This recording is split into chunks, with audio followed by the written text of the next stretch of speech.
Hi, my name is Terry Bunch, and I'm going to share with you my interpersonal communication project for HSCO 508. I'm going to share with you what we're going to talk about, and then I'm going to go into it in more detail. We're going to talk about my overarching goal, my background, my behavioral blend, the behavioral background, how background and identity can influence my communication style, barriers to communication, strategies for overcoming those barriers, an action plan, and then the conclusion. My overarching goal: I want to mindfully and empathetically interact and listen to people in order to hear what they are communicating with my heart and with my head, so that I can show them Christ's love as I walk alongside them until they can discover comfort, healing, forgiveness, and solutions that bring them closer to God's plan for their life. My background: I am a 46-year-old wife and mother of 3.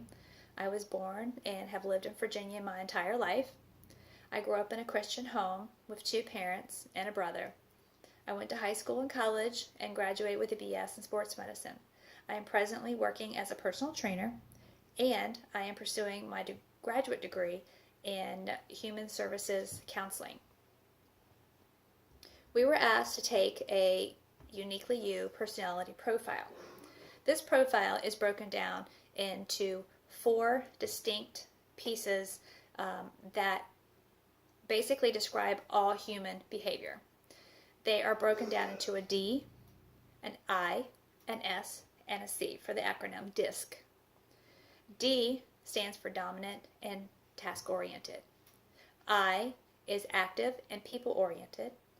S is passive and people-oriented. And C is passive and task-oriented. Now, each person is not just one of these. You are a blend, 2 or more of these. Everybody has at least 2. Some have 3 and some actually have 4 blends. I found out that, well, there's 2 parts to this. First of all, there is the what is expected of me when I am in public and in my professional role. Then their second part is what is me when I'm with my family and my friends and I can relax. What is expected of me came out that I was an IS personality blend, which means that I am inspiring, influencing, interactive, and interested in people. I am steady, passive, servant, and not passive, submissive, and security oriented. What is me when I'm with my family and friends actually ended up the exact same thing with 1 extra piece in there of the D, which added the dominating, determined, decisive, plus the others that I already explained. So, how does my background and identity influence my communication style? I grew up as a preacher's kid. We were always serving in the church and in the community. We learned how to take care of people in their good and the bad, whatever they needed. Being a servant is a really good thing, and we are actually called to be servants. But it's not a good thing once it takes over. You tend to want to rush in and fix situations and carry everyone else's burdens. All good traits, actually, without boundaries, can become negatives in your life. And the D, the dominant side of me, took over with the servant side of me, and so therefore I ended up with some really bad habits. I am presently working on those habits of learning to not take on other people's problems. I am trying to modify my behavior so that I am walking alongside people, I am assisting them without jumping in and taking over and trying to fix things. Let's talk about communication barrier number 1. I understand. I have a lot of life experiences, so I do understand some situations, but I'm not the person who's telling the situation, who's expressing and communicating what's going on in their life. I don't understand how that person feels at that moment, nor how they think. When I state I understand, I stop listening and I start talking. The words I understand tend to push people away and give them the wrong signal. When people become uncomfortable and they don't know what else to say, they say, I understand. Communication barrier number 2.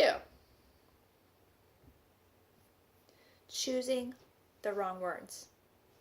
Words such as just, makes you, must, kind of, sort of, I see, and I know how you feel all send the wrong messages to the person that's communicating to you.